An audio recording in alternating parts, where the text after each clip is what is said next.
Next 30 minutes, we'll take you through all the top stories on WION Speed News.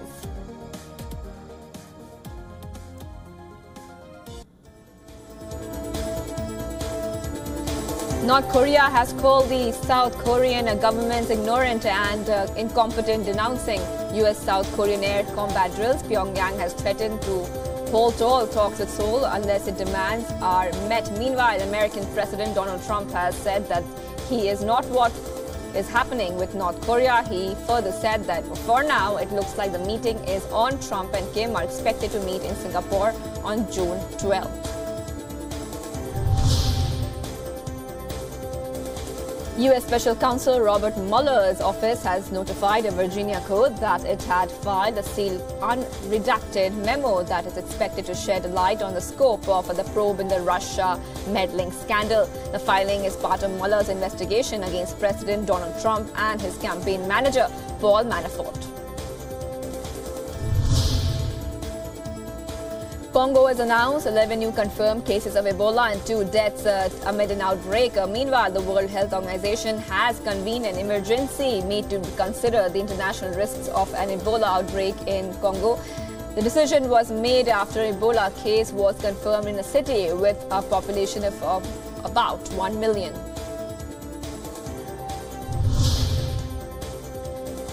Two people were killed and several others were injured when a bus carrying schoolgirl collided with a dump truck in New Jersey. Extensive damage was caused to the bus due to the impact of the collision. Local authorities have called it one of the most horrific accidents in the recent past. After Trump's withdrawal, French President Emmanuel Macron has said that the European Union has agreed on a joint stance to preserve the benefits of the 2015 Iran nuclear deal. Macron spoke after a meeting of European Union leaders with Western Balkan countries. He said other EU partners were in agreement to enlarge the 2015 accord after 2025 to address Iran's ballistic program and its influence in the region. Leaders of the European Union and Western Balkan countries met in Sofia. The summit is part of a renewed drive by Brussels to bring the region closer to the bloc and counter growing influence there from other powers such as Russia, China and Saudi Arabia. The EU offered 6 Western Balkan countries closer ties but said they could count on no fast track to membership.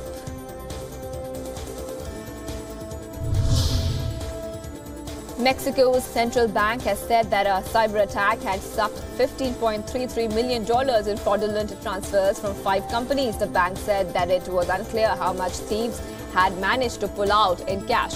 Authorities are still deciphering how cyber criminals who were detected in late April had tapped into banks' connections to the payment system to send false orders.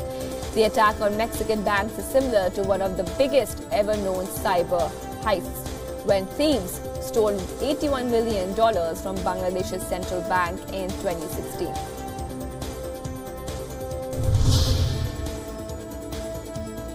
French police began another operation to evacuate eco-activists squatting on a site in western France that had been planned as a new airport. This is the latest move to clear out the squatters from the Notre-Dame-des-Landes. First such attempt was made in April and resulted in violent clashes.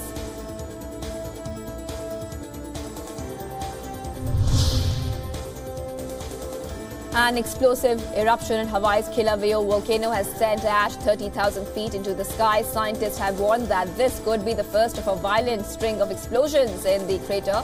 The staff at the Volcano Observatory and the National Park had previously been evacuated since a new zone of Mount Kilauea began erupting almost 2 weeks ago.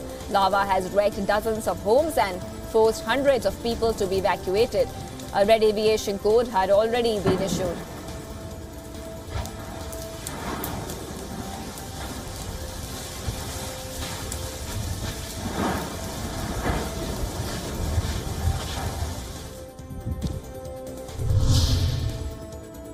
American President Donald Trump has defended his description of some illegal immigrants as animals. He said that he made the comment while referring to a particular criminal gang. Meanwhile, Mexico has said that Trump's comments were unacceptable and that a formal complaint would be filed with the State Department.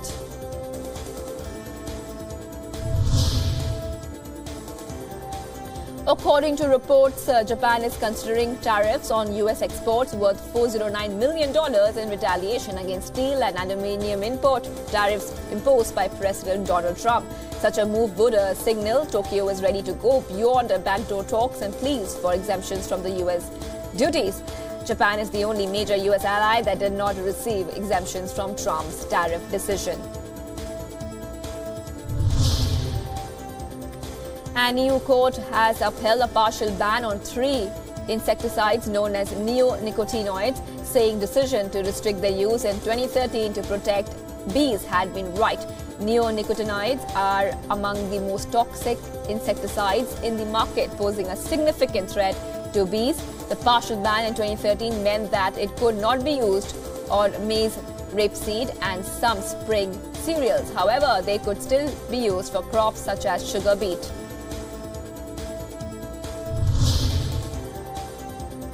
Former Catalan leader Carles Puigdemont thanked leaders of EU Catalonia dialogue platform for their commitment to democracy. Puigdemont met with the leaders of Ireland, Sweden and Spain in Berlin, where he is awaiting the decision of a German court on an extradition order from Spain on a charge of misuse of public funds for his part in the organization of an illegal referendum on independence in October last year.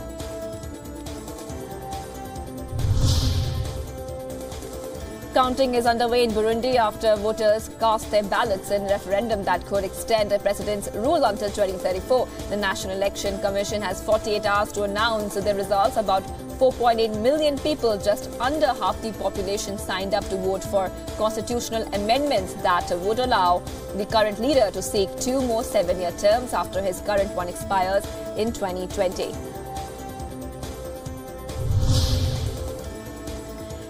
Relatives of political prisoners held in one of Venezuela's most notorious prisons say the inmates have staged an uprising. According to reports, the inmates took over part of the cell blocks. They say they did so after a political prisoner was beaten. Some estimates say more than 300 political prisoners are being held in Venezuela.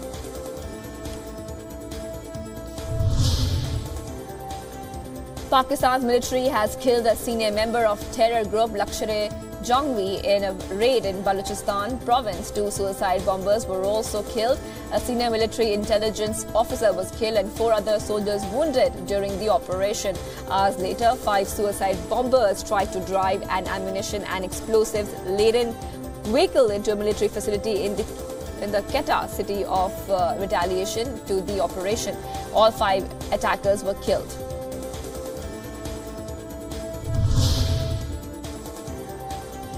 Pakistan's army spokesperson Major General Asif Ghafoor has defended global terrorist Hafiz Saeed. Ghafoor, in interaction with reporters from South Asian countries, said Hafiz Saeed is a citizen of Pakistan and is free to contest elections if he fulfills the criteria. And what would further enrage India and the world, Ghafoor said India never presented evidence against the global terrorist who has a $10 million bounty on his head.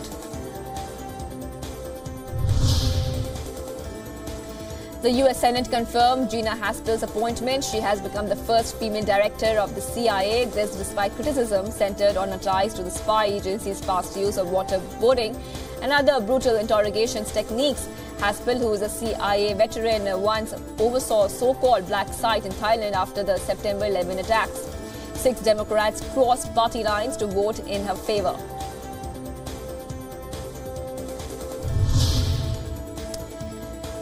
The UK is intensifying immigration restrictions on skilled workers. Data released by the Campaign for Science and Engineering revealed that Indian engineers, IT professionals, doctors and teachers are among the 6,000-odd skilled workers holding a UK job offer who were denied visas to the UK between December 2017 and March 2018.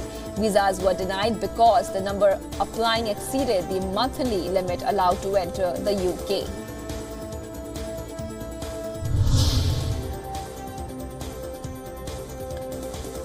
Syrian President Bashar Assad has made a surprise visit to Russia to meet President Vladimir Putin. The meeting was held at Putin's summer residence in the Black Sea resort of Sochi. Assad congratulated Putin on his new term as president and thanked the Russian military for its support in Syria.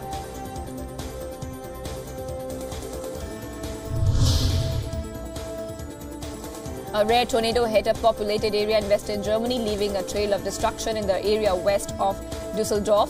2 people were injured, several houses were severely damaged, while dozens of trees fell on cars. Police were forced to close a number of roads because of the amount of debris.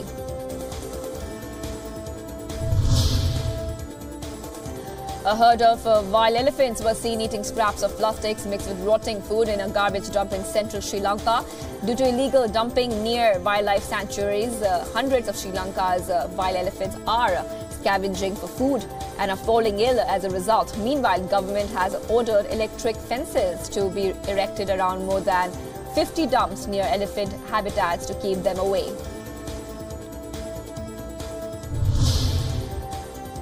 China has successfully launched its first private rocket at a launch base in the country's northwestern region. The rocket OSX Chongqing Liangjiang Star traveled 273 kilometers after being launched at a speed 5 times faster than sound. It flew along its present trajectory for 306 seconds. The rocket shape had been mainly developed to provide flight testing services for scientific researchers.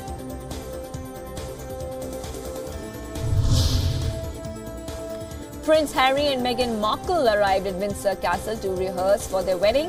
The soon-to-be married couple will be practicing the lines behind closed doors. Meanwhile, Meghan Markle confirmed she will walk down the aisle without her father on Saturday, putting an end to days of speculation that has marred the build-up to Britain's biggest social event of the year.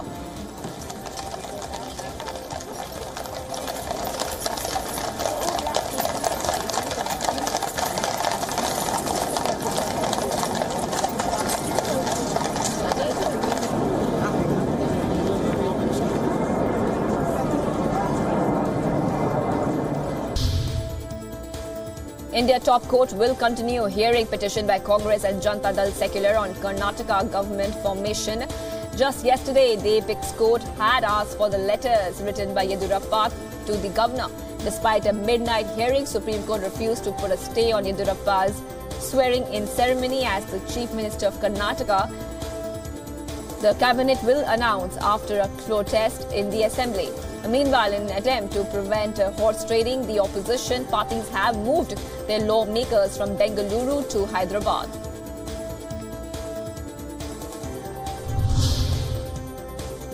The Supreme Court has reserved its order on finalization of the Kaveri management scheme, which will deal with the smooth distribution of water among 4 southern riparian states. A bench headed by Chief Justice Deepak Mishra said it will consider the suggestion given by all stakeholders while finalizing the Kaveri scheme. The order is likely to be pronounced today.